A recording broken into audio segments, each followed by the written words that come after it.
my brother Kendall. I'm sailing with my brother Kevin On Gadzooks, baby!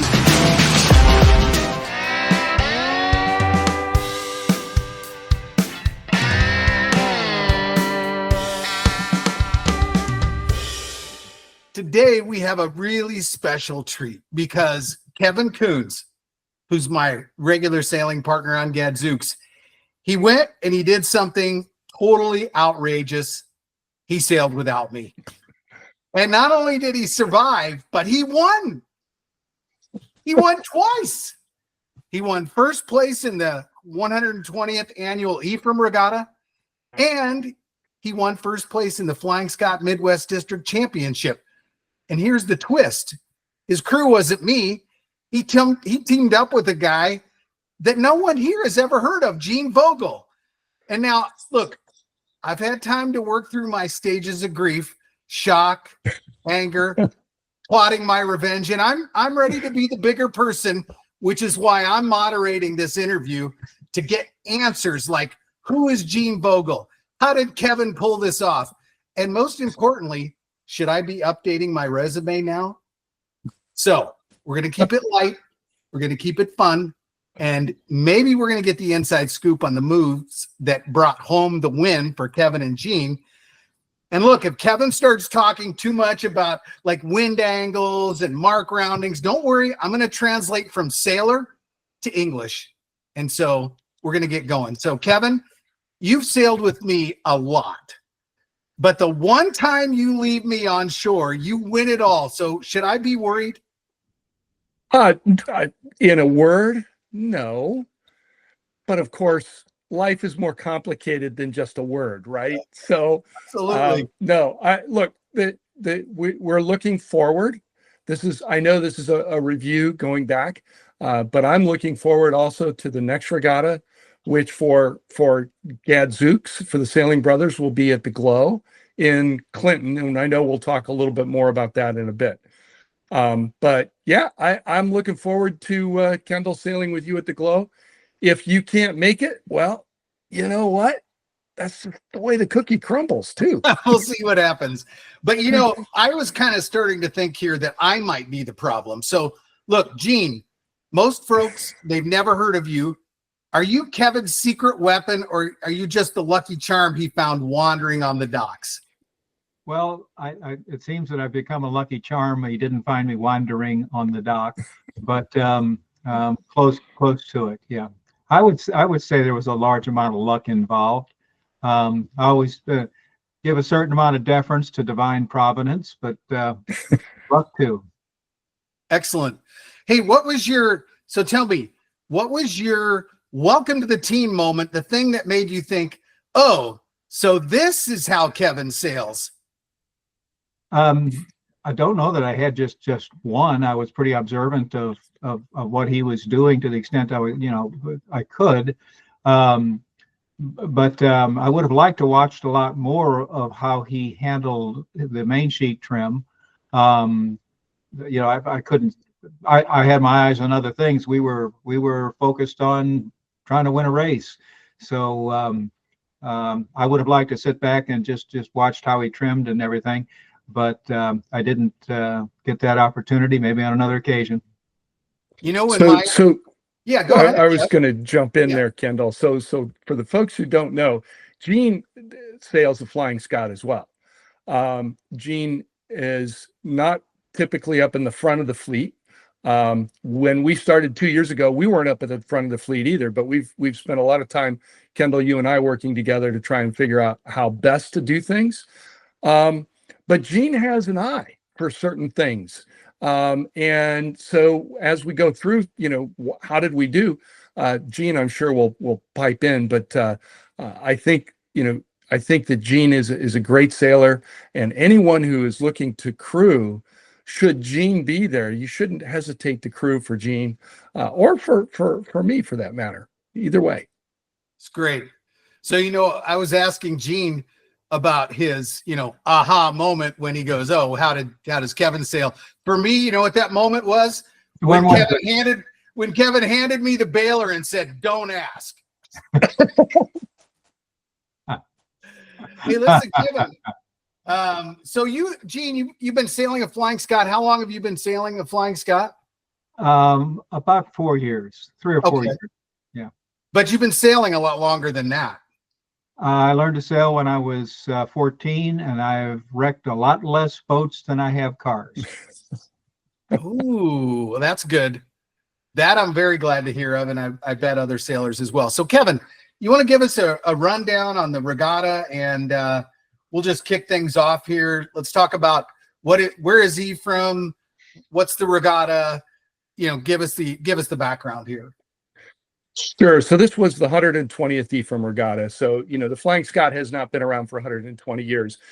Ephraim's been hosting a regatta with different boats, for quite a long time. It was at the beginning of August. We had, this year, we had 24 Flying Scots registered, and some very good sailors, some that don't typically travel. So there were a lot of folks local. Ephraim, you sail on Green Bay. So it's up in Door County. It's up near Sister Bay. So it's in the long fingered peninsula up there. And from Indiana, it's about 8 hours. I guess, Gene, for you is closer to 10 or 11. Yeah? Yeah, it is. Yeah. So there were 5 races scheduled. The notice of race said that if we get 1 race in, that makes a regatta.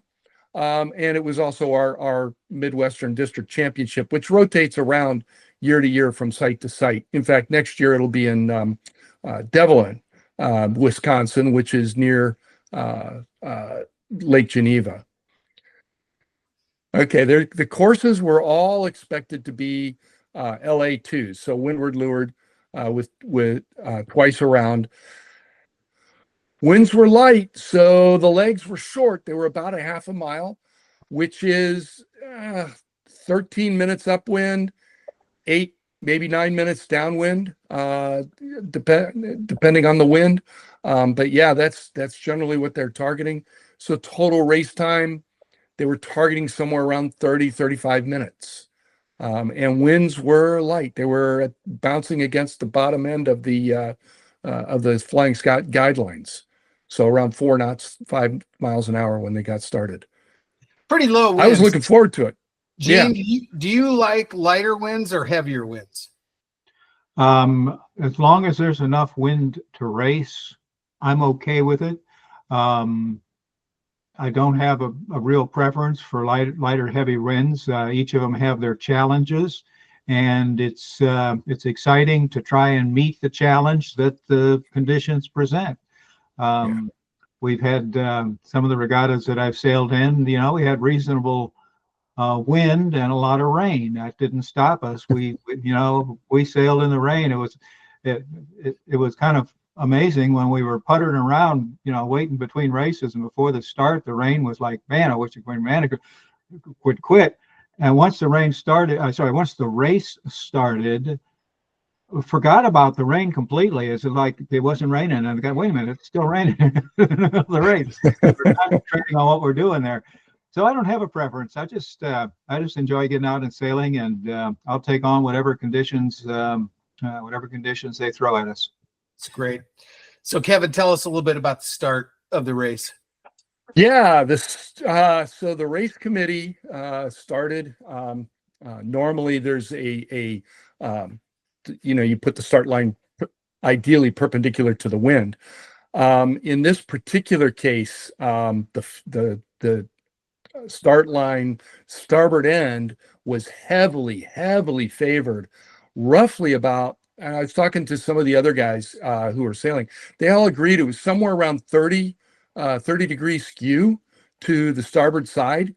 So you can imagine, everybody was piled up at the boat end, and we ended up with 2 general recalls. And so then they threw up the I flag, which is around the ends start. But they didn't ever move the start line. And it was very clear that the starboard end was favored. And so Gene and I talked about it, and we said, look, we don't have to be right at the boat, but we want to be at this end. And of course, everybody was at that end. But we did actually quite well. I thought, Gene. We were at the favored, more or less at the favored end. There were only a few boats to our right. Of course, our favorite competitor, Bruce and Lynn Kitchen, were at the favored just to the right of us. And so we started pretty good. We had a steam, and off we went when the gun hit. Gene, you want to add anything? No, I did just that we were fortunate. We found a hole, and having your wind free is worth something. I mean, you'd love to be right at the pin and have your wind free, but if you're not right at the pin and you have your wind free and you get off the line with some velocity, that's a good start. I've seen people, OCS and then have to sail back and restart and win a race. So you don't have to be, the primo boat at the pin to do well. But where were you, Kevin, on the 2 general recalls? Were you glad that they were generally recalled? One.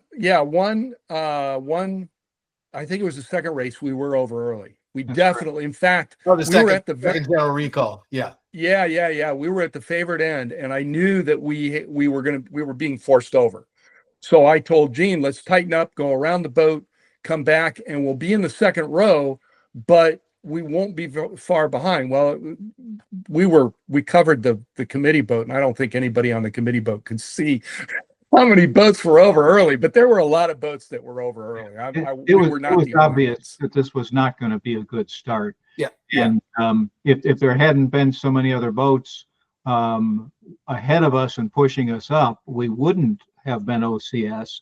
So the boat pushed us up, and OCS were actually ahead of us by at least a half a boat length. So, when you've got 3 or 4 boats ahead of you across the line, got to say, hey, we did what we could do, but they're going to race anyway. So, yeah. For sure.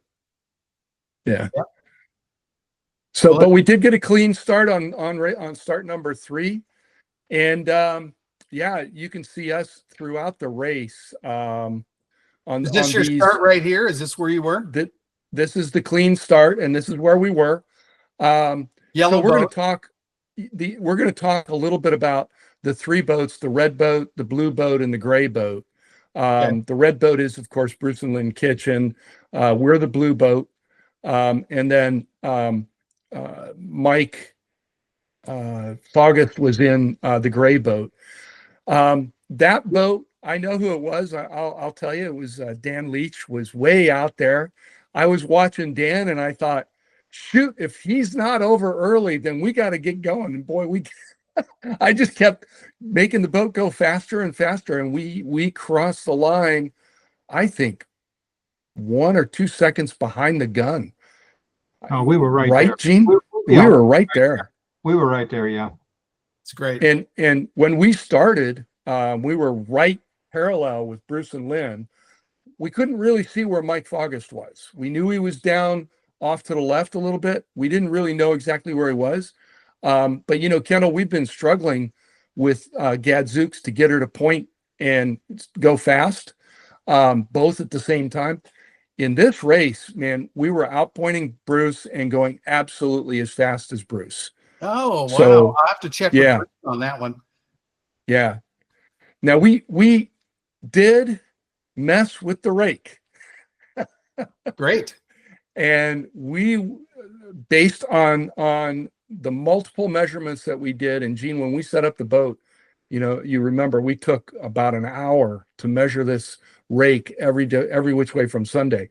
And I felt like we were raked further aft by about 2 inches than normal. So it may be that this boat just needs to have a further aft rake. Now, some of the other guys lined us up with Grace, which is Jim Crabtree's boat, on the water and said, no, your rake is exactly what his rake is. And but that's eyeballing from the dock. It's hard to tell. Yeah. So what's this next slide? The first tack by the leaders was more than halfway up the windward leg. Yeah. Yeah, it was. I was getting real antsy to get tacking. Gene, you were looking at the mark, and you were telling me, no, we're not at the ley line, which is good.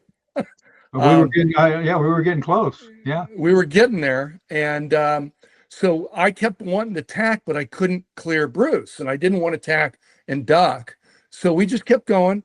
The winds were pretty consistent on the left side of the course, so we kept up, and somewhere around maybe 2/3 of the way was the first tack. So 6137 is boat number 1 there, and 6130 tacked when 6137 was in the position number 2 that's highlighted, it's dotted there. And so he tacked to cover, and we tacked on his stern. So we were in the top 3, but we were not ahead. Probably at that point, Bruce was in the lead in 6130. So, and obviously we tacked a few more times, worked our way up to the windward mark. Mike Faugust in 6137 was absolutely in first place. Bruce was maybe 2-3 boat lengths behind, and we were maybe another 3 boat lengths behind Bruce. But then there was a huge gap. I don't know, Gene, did you turn around and look? Yeah, the rest of the fleet had tacked much earlier than us, and staying on the left side, we opened up a big gap with the rest of the fleet. These 3 boats were 8-10 boat lengths at least ahead of the rest of the fleet. I think there was more air over on the left side where we were hanging on. Yeah. And, the left side going upwind is the right side going downwind. And so the 3 leaders went right. I looked around, and I know, Gene, you looked around, and we said, no, there's clearly more wind on the right-hand side going downwind. And so the wind was dropping throughout the day. I mean, it was slowly coming down. And so we said, okay, well, we're going to stay where there is wind. We kept looking around for wind. 6137 Mike Faugust jibed about 2/3 of the way down the leg. Would you say, Gene? Yeah, I'd say. And we jibed, Bruce jibed, and we jibed basically at the same time. Okay. And so there was a clear gap left to right between the 3 boats. Bruce and us were on one side, and Mike Faugust was on the other side. So Mike was able to go around the right-hand gate. We really had no choice. We were barely making the left-hand gate. Fortunately, we were headed a little bit. We also had to sail by the lee a little bit.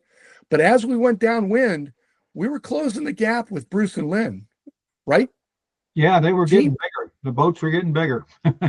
Yeah, and I talked to Bruce about it afterwards, and he said that he left his board down the whole way going downwind, and our board was up maybe 2/3. Right. It wasn't pencil depth, but it was maybe 2/3 of the way up. And so we just kept nosing the boat down, and hopefully the lack of wetted surface really helped catch up with him. Now Mike had a clear lead, and he was coming back to the right-hand side, and it was not clear to me why he went around wanted to go to the right-hand side. But Bruce says, hey, Mike never makes a mistake. Meanwhile, Lynn's on the boat saying, Bruce, go that way. And we looked around. I turned to Gene. I said, where's more wind? And Gene, you said, over there on the left. Go left. Yeah, you could see it clearly. Yeah, I thought it was pretty evident. Yeah, nice. And the guys went right into a hole, and once we were third, just backing up a little bit, when we rounded the top mark in 3rd place, I thought, well, there's 5 races. If we're in 3rd, we're in fighting position for anything. So I was just kind of waiting to see if anybody would make a mistake, and they made a mistake. They did. So, but then we sailed about 2/3 of the way up. We stayed on the left. It was clear that Mike and Bruce were not going to come out and be competitive with us. We had opened up an enormous gap. 2 other boats were between us and Mike Faugust. So, or at least 1 other boat, maybe 2 other boats. And all of a sudden I kind of looked up, and Gene, you remember we looked up and we saw Reindeer 2. Yeah. We're like, this green boat, where did he come from? So we kept going, and we tacked to cover, and then we did get lifted. Now the good news is we were kind of on our final approach to the mark, and close to the port ley line, and the committee saw that the wind was dropping and decided to shorten the course. And we were really, really happy. You remember that, Gene? You know, at that point, we're heading for the mark, and they stuck the committee boat on the other side and said, "Hey, this is the finish line," and it was right there in front of us, and all we had to do was sail across it. Honestly, with the position we were in at that point, had we rounded the mark and headed downwind, and we're saying a lot of ifs here, and if the wind had stayed up, we certainly were set up to win the race. Not having to go around the mark and sail back down and take the chance. And what actually happens is the wind dies. And when that happens, you can sit there and sit there and sit there, and other boats can drift right past you. So I'm glad they ended the race early. But we were clearly in set up to win the race. Yeah. So the green boat there got headed, and we got lifted just to finish the race. The green boat had to take one more tack, and we just went right in, and it was great. It was great. So look, Kendall, you and I have been sailing together about 3 years, and in a regatta, now on a Wednesday night race, we've taken some bullets, but in a regatta, we haven't taken any bullets. And this was, for me, we have? Oh yeah, we did. The very first regatta. That's right. We took 2. No. Nobody understands. Max 2023. Don't you remember all those flags you got? Yeah. We did. Got four bullets or 3. Yeah, right. Okay. That's a good Let's point. not discount ourselves here, bro. Yeah. So, but yeah, I mean, we just hung in there and let them make mistakes, and we made fewer, and so it was great. I loved it. Awesome. Good job. So this is kind of your summary of why you won. You saw that there was more wind on the left side of the course. You went that way.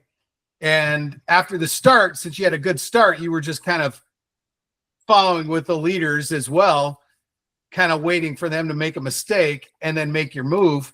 And then when they were sailing into the hole, you guys were doing your A-B, which is to make a selection of, is the wind better over there on the opposite tack or on the current tack? And you said the opposite tack, there's more wind. You could see it coming in. And so you sailed over that direction. You caught the wind. They sailed into a hole, and you just stretched out your lead. And where did they end up? Like, you had 2 other boats in between you, first, second, third with those 2. Then they got 4th and 5th. Yes. Let's see. Mike got 4th, and Bruce, I think, took 6th. No, he was 5th. I think there was another boat in there. No, I put the results at the last slide. Here, we'll get to that in a sec. Okay, good. So now, when, like, you guys, we're talking about a regatta, but we're only talking about one race, which is very unusual. I got a call from David Ames. He's like, "You guys won the Midwest District Championship. Congratulations. How did you do it?" And I said, "I wasn't Kevin's crew." And he said, "Oh," he said, "Okay." And I said, "There was only one race." And David, to which he says to me, "It just goes to show you, Kendall, every race counts." So every race counts. You got to do your best on every race. And you have one race, and you not only won a regatta, but you won the Midwest Championship. Like, when was it that you kind of knew you won the regatta and the Midwest District? Was it after they canceled all the racing on Sunday, or? Well, yes. I mean, went to bed Sunday night, sleeping on a cloud. Wow. But Saturday night but Sunday, you knew there was a good chance we were going to have a race. And in fact, the wind did come up, and we went out and got set up for a race. It looked like we were going to race. I really was thinking, hey, we're on. Let's make this count. And then it just died. It just died. It never did. guys. We couldn't get a start off. Okay. Yeah. So when did we know? We didn't know until they canceled all the races on Sunday. But after they called us in on Saturday, the forecast was for crap winds on Sunday and dying winds on the rest of the day Saturday. So I didn't know, but I want to tell you, man, I had my fingers crossed. I was really hopeful. That's great. Hey, Gene, if you had to compare Kevin's skipper style to a celebrity, who would it be and why? Well, the only other celebrity I've sailed with is David Ames. We had one race to the Regatta together. So I don't have, much of a basis for comparison. And like I said earlier, I'm not having a lot of opportunity to watch how they're handling the helm and the main in terms of trim, because I'm focused on the jib trim. I'm focused on what's going on, where the other boats are, feeding Kevin information or David information as as I'm able. So I would say that Kevin is definitely on a level with David Ames, because when David sailed with me, we won the race, and when Kevin sailed with me, we won the race. So you know what? Well, I appreciate that. If David's won more races. I think if you comparing him to David Ames, okay, if you would have said Captain Jack Sparrow, like, I totally believe you, but comparing him to David Ames, okay, I'm not. Kevin, same question. Who does Gene remind you of when he's crewing? And if you say Gilligan, like, we're ending the interview right now. That's it. No, certainly not Gilligan, and not the captain or the professor. Okay. He's a lot more mellow than you are, Kendall. I got to tell you that. He doesn't go at the start, 5 seconds to the start. He doesn't go, go, speed. He does not do that. He's a little more subdued, and I appreciate that. All right. To be honest, the guy he reminds me the most of is not somebody any of you know. Kendall knows him, but nobody in the Flying Scot knows him, and unfortunately he's passed away, and that would be Dave Fisher, who was one of our mentors, Kendall's and my mentors when we were growing up. Yeah. Very mellow, low key, but also very competitive. And so that's who he reminds me of. Yeah. So listen, if there's a rematch with me back in the crew spot, should Gene be worried about losing his new gig, or should I be worried you'll keep him instead? You know what? You guys are both welcome on the boat anytime. I think, look, I'm happy to wrestle Gene for the job as long as he promises to go easy on me. Okay. Fair enough. I don't think you've got any worry there at all. I'd be glad to sail with either of you anytime, and that's just kind of an open attitude. I like to get out on the water. I like to sail. I'm just as happy crewing as I am at the helm, and any day we're sailing is better than a day we're not. So a bad day sailing is a better day than anything else. Exactly. And if we win some races, that's the icing on the cake. That's even better. Yeah. Well, gentlemen, all I can say is congratulations. Really nice job. Midwest District champions, 120th Ephraim Regatta. And listen, really appreciate your time. We'll see you at the Globe. Kudos to you, Kendall. Kevin didn't get where he's at without your help. So, you were there in spirit, and I did the best I could. We got lucky. Thank you. Good job. Yeah. All right. Catch you guys later. Kendall. See ya. Bye now. Bye-bye. Bye.